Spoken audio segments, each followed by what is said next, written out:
3 years ago, my boyfriend and I bought a house in the suburbs. It was older and a bit more rural than we wanted, but that was okay since it was also bigger than we thought we could afford, so big in fact that we never used the basement.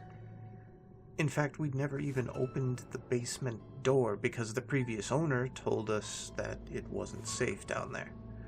Just keep the door closed, he said, which we did. Until recently. 2 weeks ago, my boyfriend and I had a huge fight, and he moved out. Strange things started to happen down there in the basement. They were subtle at first, the kind of things that you brush off. You assume that there's a perfectly reasonable answer for. There's rats down there in the basement. Those voices came from the TV. Then things became harder to write off. Sometimes I'd get up in the middle of the night and see the light on in the basement.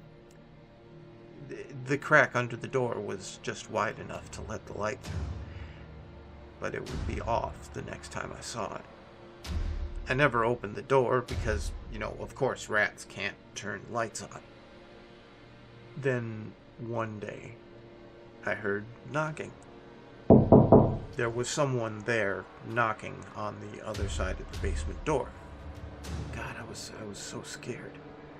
So I screamed, I ran out, got in my car, and spent the night at a friend's house. She called the police. They took my statement, went to the house to investigate. They called to tell me they found nothing, and they were acting like I was crazy. 3 days later, I went back home.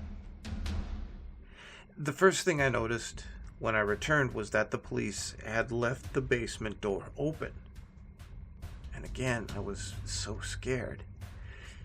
I opened the door wide to look down into the basement. The staircase had long ago rotted into a pile of wood chips on the floor. There was no way to reach the door from down there. No wonder the police thought I was crazy.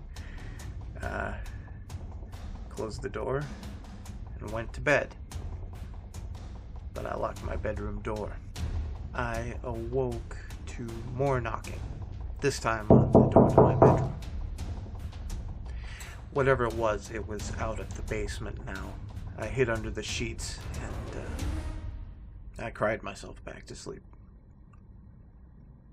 Then I was woken up once more that night. My bedroom door was wide open. Something was knocking on the footboard of my bed. I tucked up my feet and I yelled at it to leave me alone, and it stopped knocking, and all was quiet for a few minutes. I tried to stop shaking, get up the courage to run, but I just kept crying. Then the knocking started again, this time more insistent. This time on my headboard, next to my ear. I screamed and my bedroom door slammed shut from across the room, and then it spoke.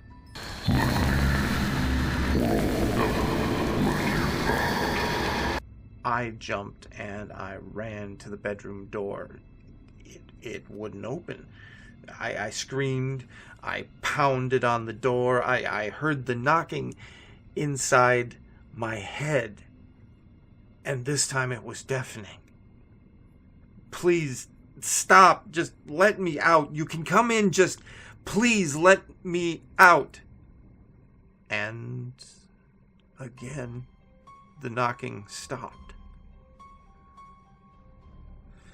I stood up and opened my bedroom door.